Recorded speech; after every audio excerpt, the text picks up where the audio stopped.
कि तू थोड़ा सा सब्र कर ले, इम्तिहान जारी है।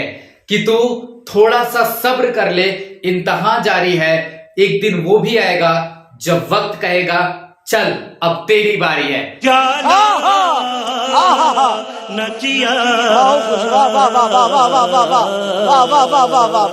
हेलो डियर स्टूडेंट, मैं राज सर स्वागत करता हूं आपका एग्जाम टाइम के इस महासीरीज में। डियर स्टूडेंट, आप सभी लोग पर बजरंगबली की कृपा बनी रहे। आप सभी लोग अपने एग्जाम में अच्छे नंबरों से पास हो।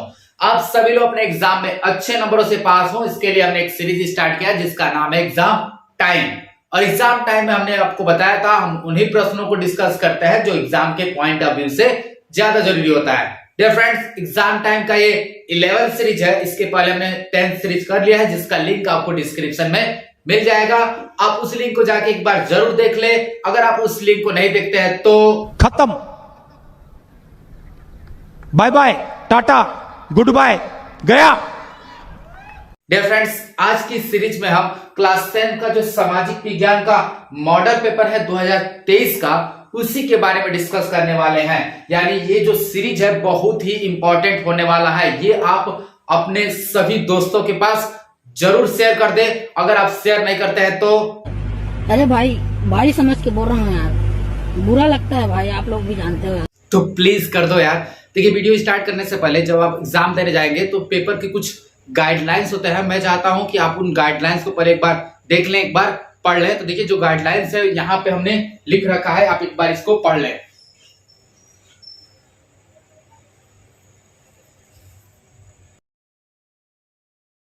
नहीं सारुण के यहाँ कुछ तो गड़बड़ है, जरूर कोई ना कोई गड़बड़। तो चलिए क्वेश्चन की शुरुआत करते हैं। तो देखिए, जो पहला क्वेश्चन है ये आपके डिस्प्ले पे आप देख रहे होंगे।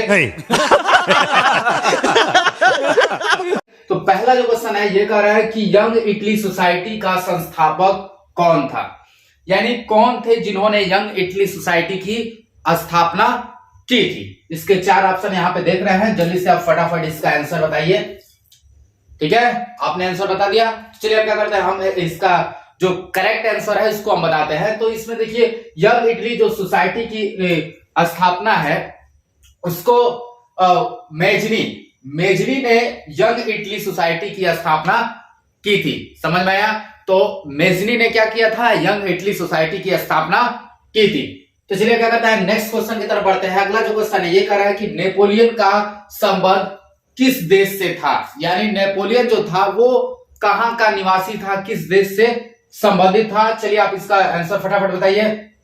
हो गया? तो चलिए अब क्या करते हैं, इसका करेक्ट आंसर है उसको हम बताते हैं। देखिए, जो नेपोलियन था, नेपोलियन फ्रांस से संबंधित था। यानी नेपोलियन कहां का निवासी था, फ्रांस का निवासी था, फ्रांस से संबंधित था।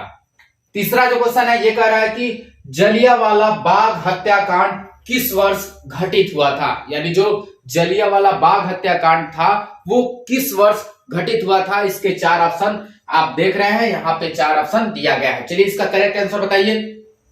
हो गया? तो देखिए, जिसका करेक्ट आंसर है ये है आपका ऑप्शन नंबर 1, 1919। यानी 1919 ईस्वी में जलियांवाला बाग हत्याकांड हुआ था। क्वेश्चन समझ में आ रहा है?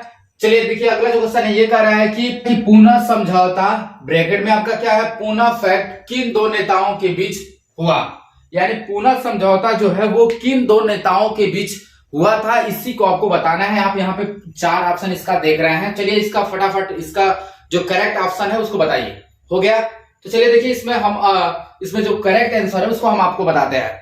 तो देखिए, जो पूना समझौता हुआ था वो आपका गांधी जी और डॉक्टर भीमराव अंबेडकर, इन दोनों नेताओं के बीच हुआ था। तो समझ में आ रहा है, पूना समझौता किन 2 नेताओं के बीच हुआ था, तो गांधी जी एवं डॉक्टर भीमराव अंबेडकर, इन्हीं दोनों नेताओं के बीच क्या हुआ था, पूना समझौता हुआ था। तो जो 5वां क्वेश्चन है ये कह रहा है कि भारत में पंचायती राज्य की स्थापना हुई थी। यानी भारत में पंचायती राज्य की स्थापना किस वर्ष हुई थी। आप देख रहे हैं यहाँ पे 4 ऑप्शन है। ठीक है, तो इसमें जो ऑप्शन नंबर आपका 4 है 1992। यानी 1992 ईस्वी से भारत में पंचायती राज व्यवस्था की क्या होती, स्थापना हुई थी। उम्मीद है आपको क्वेश्चन ये सब समझ में आ रहा होगा। देखिए, अब आपके पास समय बहुत ही कम है। आप सारे काम छोड़ के अब आपको क्या करना है, आपको पढ़ाई में जुट जाना है। अब इधर उधर का काम जो है आप अपने दोस्तों के पास घूमना, दोस्तों से व्हाट्सएप करना, ये सब काम करना आप छोड़ दीजिए, क्योंकि आपके पास अब समय बहुत कम है। ठीक है, एग्जाम में अगर अच्छे नंबर से होना है तो अभी से तैयारी में जुट जाइए। ठीक है, क्योंकि अब आपके पास समय बहुत ही कम है। ये बड़ी अच्छी बात कही आप। देखो, दुश्मनों को भी यही खौल रहा है कि तूफानों में भी हमारा दिया कैसे जल रहा है। तो इसी एनर्जी को बनाए रखते हुए हम अगले क्वेश्चन की तरफ बढ़ते हैं। तो अगला जो क्वेश्चन है ये कह रहा है कि भारत आने पर गांधी जी ने अपना सबसे पहला सत्याग्रह आंदोलन कौन सा किया। यानी गांधी जी जब भारत वापस लौटे थे तो सबसे पहले जो सत्याग्रह आंदोलन किए थे वो कौन सा था। इसके आपको देख रहे हैं आप 4 ऑप्शन दिए गए हैं। तो चलिए फटाफट इसका आंसर बताइए। ठीक है, सोच लिया आपने इसका आंसर। तो चलिए हम क्या करते हैं, इसका जो करेक्ट आंसर है उसको हम बताते हैं। तो देखिए, जो गांधी जी जब भारत लौटे थे तो सबसे पहला जो सत्याग्रह आंदोलन दिए थे वो कौन सा था, चंपारण सत्याग्रह आंदोलन। यानी इसमें जो ऑप्शन नंबर दूसरा है वो सही है। तो चंपारण जो सत्याग्रह आंदोलन था वो गांधी जी जब क्या हुए थे, भारत वापस लौटे थे तो सबसे पहला जो आंदोलन किए थे वो कौन सा था, चंपारण था। अगला जो कह रहा है ये क्वेश्चन है आपका, धर्मनिरपेक्ष राज्य में, आपके देख रहे हैं 4 ऑप्शन दिया गया है। धर्मनिरपेक्ष राज्य में धर्म का कोई स्थान नहीं, यानी धर्मनिरपेक्ष जो राज्य होगा उसमें क्या है, धर्म का कोई महत्व नहीं है। दूसरा है एक राष्ट्र एक धर्म में विश्वास। तीसरा है आपका केवल बहुसंख्यक वर्ग के धर्म को मान्यता। चौथा है आपका सभी धर्मों को समान समझना। तो इसमें जो ऑप्शन नंबर 4 है, सभी धर्मों को समान समझना, ये आपका ऑप्शन नंबर 4 सही है। अगला जो क्वेश्चन है ये कह रहा है नेपाल में लोकतंत्र की स्थापना हुई थी। यानी नेपाल में लोकतंत्र की स्थापना कब हुई थी। यहाँ पे देखिए आपके 4 ऑप्शन दिए गए हैं। आप इसका फटाफट इसका जो करेक्ट ऑप्शन है उसको बताइए। हो गया, सोच लिए। तो चलिए हम क्या करते हैं, इसका जो करेक्ट आंसर उसको बताते हैं। तो देखिए 2008 में, ठीक है, 2008 में नेपाल में लोकतंत्र की स्थापना हुई थी। समझ में आया। तो कोई पूछता है अगर कि नेपाल में लोकतंत्र की स्थापना कब हुई थी, तो ये आपका है 2008 में नेपाल में लोकतंत्र की स्थापना हुई थी। अगला जो क्वेश्चन है यानी क्वेश्चन नंबर 9, ये कह रहा है कि मानवाधिकार दिवस कब मनाया जाता है। तो ये तो क्वेश्चन आप सबको पता होगा, मानवाधिकार दिवस कब मनाया जाता है। तो ये आपका ऑप्शन नंबर तीसरा 10 दिसंबर को मानवाधिकार दिवस मनाया जाता है। शाबाश बेटा, बहुत बढ़िया मुन्ना। ना सारे क्वेश्चन बहुत ही इजी लग रहा है कि नहीं लग रहा है। देखिए सारे क्वेश्चन को हम एक एक करके अच्छे से एक्सप्लेन कर रहे हैं ताकि आपको जो है कि आसानी से ये सारे क्वेश्चन याद हो जाए। ठीक है, ये देखिएगा, ये जो सेक्शन है ना बहुत ही इंपॉर्टेंट है आपके बोर्ड एग्जाम के लिए। ठीक है, इसको आप सीरियसली लीजिए। समझ में आ रहा है। देखिए आप सबके लिए हम इतना ज्यादा मेहनत करते हैं तो प्लीज वीडियो को लाइक कमेंट और शेयर जरूर कर दीजिएगा। ठीक है, इतना मेहनत करने के बावजूद अगर आप इतना नहीं कर रहे हैं तो समझिए। अरे भाई समझ के बोल रहा हूँ यार, बुरा लगता है भाई, आप लोग भी जानते हो कि महफिल भी रोएगी हर दिल भी रोएगा, डूबेगी कश्ती तो साहिल भी रोएगा, इतना प्यार बांटूंगा इस दुनिया को ए मेरे दोस्त कि मेरे मरने के बाद मेरा आशिक तो क्या मेरा कातिल भी रोएगा। Once more! देखिए शेरो शायरी से थोड़ा सा माहौल थोड़ा सा बना रहता है। ठीक है, तो इतना तो चल सकता है ना। अगला जो क्वेश्चन है ये देखिए, ये जो कह रहा है कि भारत में मताधिकार की आयु क्या है। यानी भारत में कब जो है कि कोई आदमी वोट देने के लायक हो जाता है, यानी अपना वोट दे सकता है। तो इसके आयु को क्या है यही आपको बताना है। तो बताइए फटाफट इसका आंसर बताइए आप। हो गया, समझ लिए। ठीक है, आपने इसका आंसर सोच लिया। तो चलिए क्या करते हैं, इसका जो करेक्ट आंसर उसको हम बताते हैं। तो देखिए भारत में जो मताधिकार की आयु है वो है आपका 18 वर्ष। यानी आप जब 18 वर्ष के हो जाएंगे तो आप वोट देने के लायक हो जाएंगे। ठीक है, तो अगला जो क्वेश्चन ये कह रहा है कि निम्नलिखित में से किस राज्य में काली मिट्टी पाई जाती है। इसके 4 ऑप्शन यहाँ पे देख रहे हैं, फटाफट इसका भी आंसर आप लोग बताइए। तो भारत के किस राज्य में काली मिट्टी पाई जाती है बताइए। ठीक है, और कोई बात नहीं है। ठीक है, थोड़ा सा इसमें कह रहा है कि निम्नलिखित में से किस राज्य में काली मिट्टी पाई जाती है या भारत के किस राज्य में काली मिट्टी पाई जाती है। सब देखिए भारत के ही तो राज्य हैं। ठीक है, कोई बात नहीं है। तो चलिए इसमें देखिए जो ऑप्शन नंबर तीसरा है गुजरात, यानी गुजरात में क्या होता है, काली मिट्टी पाई जाती है। काली मिट्टी जो होता है वो कपास की खेती के लिए अच्छा होता है। ठीक है, अगला जो क्वेश्चन ये कहता है कि चिपको आंदोलन संबंधित है, यानी चिपको आंदोलन किससे संबंधित है। यहाँ पे देखिए 4 ऑप्शन दिए गए हैं, फटाफट इसका आप आंसर बताइए। हो गया, सोच लिए। ठीक है, देखिए जो इसमें जो ऑप्शन नंबर पहला है यानी वन संरक्षण, तो चिपको आंदोलन किससे संबंधित है, तो ये अब संबंधित है आपका वन संरक्षण से। ठीक है, तो अगला जो क्वेश्चन है यानी क्वेश्चन नंबर 13, ये कह रहा है कि भारत की पहली नदी घाटी परियोजना किस नदी पर बनाई गई। ठीक है, समझ में आया क्वेश्चन। भारत की पहली नदी घाटी परियोजना किस नदी पर बनाई गई थी। यहाँ पे 4 ऑप्शन आप देख रहे हैं, फटाफट इसका भी आप आंसर बता दीजिए। हो गया, सोच लिया आपने।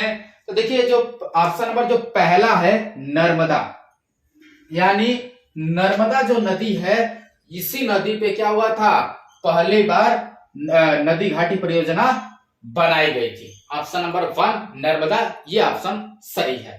ठीक है, क्वेश्चन सारे इजी लग रहा है कि नहीं लग रहा है, बताइए जल्दी से कमेंट करके। ठीक है, तो अगला जो क्वेश्चन है क्वेश्चन नंबर जो 14, ये कह रहा है कि निम्न में कौन खरीफ की फसल है, यानी खरीफ का फसल कौन सा है। पहला है आपका चना, दूसरा है धान, तीसरा है कपास, चौथा है दूसरा तथा तीसरा दोनों, यानी चौथा में क्या है, दूसरा तथा तीसरा दोनों होगा। तो इसमें जो ऑप्शन नंबर चौथा है, यानी नंबर जो चौथा है क्या है, ये आपका दूसरा तथा तीसरा, यानी ऑप्शन नंबर चौथा सही है। ठीक है, यानी जो खरीफ की जो फसल है वो कौन कौन सी है, धान है और कपास है, यानी ऑप्शन नंबर चौथा इसका सही है। उम्मीद है आपको क्वेश्चन सारे समझ में आ रहे होंगे, तो प्लीज वीडियो को लाइक कमेंट और शेयर करना नहीं भूलिएगा, प्लीज कर देना यार। ठीक है, तो मारो हमको जिंदा मत छोड़ो सालो, हम कोई मंदिर का घंटा है कि कोई भी आके बजा जाता है। देखिए वीडियो आगे बढ़ाने से पहले मैं एक छोटी सी स्टोरी जो है आप लोगों के साथ शेयर करना चाहता हूं। एक बार जब भगवान श्री राम पहली बार जब चित्रकूट पहुंचे, तो उनका स्वागत करने के लिए वन देवी उनके पास आई, और वन देवी ने भगवान श्री राम से पूछा कि प्रभु मैं आपकी क्या सेवा कर सकती हूँ। तो भगवान श्री राम ने कहा कि देखो बाकी सब तो ठीक है, सब कुछ सह लेंगे, फल फ्रूट है उसको खा लेंगे। जिस रास्ते से मैं आ रहा हूं, जिस जंगल के रास्ते से मैं आ रहा हूं, उस जंगल में जितने भी कांटे थे, उस जंगल के रास्ते में जितने भी कांटे थे, उन सभी कांटों को हटा दिया जाए। तो वन देवी को थोड़ा सा आश्चर्य हुआ, उसने पूछा कि प्रभु ठीक है, आपने जैसा कहा है वैसा कर दिया जाएगा, पर मेरे अंदर एक शंका है। प्रभु जब आप पहुंच ही गए हैं चित्रकूट, तो वन में जितने भी वन के रास्ते में जितने भी कांटे पड़ रहे थे वो हटे या ना हटे, उससे अब क्या फायदा। ठीक है, तो प्रभु श्री राम ने कहा कि देखो जिस रास्ते से मैं आ रहा हूं, मेरा भाई भरत उसी रास्ते से मुझे ढूंढता हुआ आएगा, तो मैं ये नहीं चाहता कि मेरे भाई के पैरों में एक भी कांटा चुभे। तो फिर से वन देवी ने प्रश्न किया कि प्रभु भगवान श्री राम, प्रभु श्री राम का भाई भरत क्या इतना नाजुक है कि उसके पैरों में एक कांटा चुभ जाएगा। ठीक है, तो प्रभु श्री राम ने मुस्कुराकर जवाब दिया, देखो अगर उसके पैरों में एक भी कांटा चुभेगा तो उसके मन में एक ख्याल आएगा कि मेरे कारण, मेरी वजह से मेरे भैया को इन सभी कांटों का सामना करना पड़ा है। तो कहने का मतलब यह है कि भगवान जो है वो खुद तो जो है कि प्रॉब्लम को फेस कर सकते हैं, लेकिन उनसे जो प्यार करते हैं, उनसे जो प्रेम करते हैं, वो कभी नहीं चाहते, भगवान कभी नहीं चाहते कि वो कभी उनके जो भक्त हैं कभी भी कष्ट में रहे। तो चलिए क्या करते हैं, इन्हीं सभी बातों के साथ हम अगले क्वेश्चन की तरफ बढ़ते हैं। तो अगला जो क्वेश्चन है ये कह रहा है कि निम्न में से कौन सा गैर परंपरागत ऊर्जा स्रोत है। अब देखिए गैर परंपरागत ऊर्जा स्रोत क्या होता है, यह एक प्राकृतिक ऊर्जा स्रोत है, और ये एक ऐसा स्रोत है जिसको आप कितना हो यूज करिए वो कभी खत्म नहीं होने वाला है। यानी गैर परंपरागत ऊर्जा स्रोत ऐसे स्रोत होते हैं जो प्रकृति द्वारा प्राप्त होते हैं, और उनको आप कितना हो यूज करिए वो कभी खत्म होने वाले नहीं है। ये बड़ी अच्छी बात कही आप। तो क्या नाचो में नहीं है। तो इसके देखिए 4 ऑप्शन दिया गया है। पहला जो है आपका सौर ऊर्जा, कोयला, पेट्रोलियम, प्राकृतिक गैस। ठीक है, तो इसमें जो आपका ऑप्शन नंबर वन है सौर ऊर्जा, यानी सौर ऊर्जा जो है वो क्या है आपका गैर परंपरागत ऊर्जा स्रोत है। समझ में आया? तो देखिए अगला जो क्वेश्चन है ये कह रहा है कि निम्न में से कौन से दो दूरस्थ स्थित पूर्वी पश्चिमी गलियारे से जुड़े हैं। इसमें जो चार ऑप्शन दिए गए हैं देखिए यहाँ पे बोर्ड पे, इसमें जो करेक्ट ऑप्शन है फटाफट उसका आंसर आप कमेंट करके बताइए। हो गया? समझ में आ गया? तो चलिए क्या करते हैं, इसमें जो करेक्ट ऑप्शन है उसको हम बताते हैं और आप मैच करिए जो आपका ऑप्शन आपने बताया है वो सही है कि नहीं है। तो देखिए इसमें जो ऑप्शन नंबर दूसरा है, क्या है ऑप्शन नंबर दूसरा? सिलचर तथा पोरबंदर, ये ऑप्शन नंबर दूसरा सही है। समझ में आ रहा है? अगला जो क्वेश्चन है ये कह रहा है कि निम्न में से किस राज्य की प्रति व्यक्ति आय सर्वाधिक है। ठीक है, तो इसमें देखिए चार ऑप्शन फिर से दिया गया है, हरियाणा, बिहार, राजस्थान, मेघालय। तो इसमें जो ऑप्शन नंबर पहला है हरियाणा, यानी हरियाणा में जो है कि प्रति व्यक्ति आय क्या होती है? सर्वाधिक होती है। समझ में आ रहा है?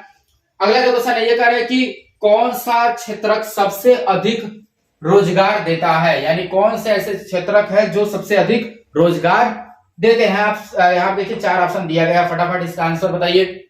हो गया? तो चलिए क्या करते हैं, इसमें जो करेक्ट ऑप्शन है उसको हम बताते हैं। तो ऑप्शन नंबर जो पहला है आपका तृतीयक क्षेत्रक, तृतीयक क्षेत्रक जो होता है वो सर्वाधिक रोजगार देता है। समझ में आ रहा है? तो सर्वाधिक रोजगार कौन देता है? तो तृतीयक क्षेत्रक देता है। ठीक है, अगला जो क्वेश्चन है ये कह रहा है कि भारत में उपभोक्ता संरक्षण अधिनियम कब पारित हुआ।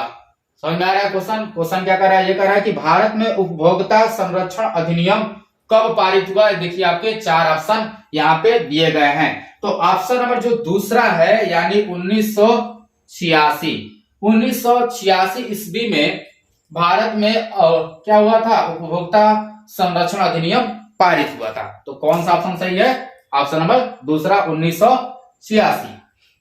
अगला जो क्वेश्चन है ये आपका विश्व व्यापार संगठन की स्थापना कहाँ हुई थी, ये आपको बताना है। यानी विश्व व्यापार संगठन की स्थापना किस देश से हुई थी, ये आपके चार ऑप्शन यहाँ पे देखिए दिया गया है। फटाफट इसका आंसर कमेंट करिए।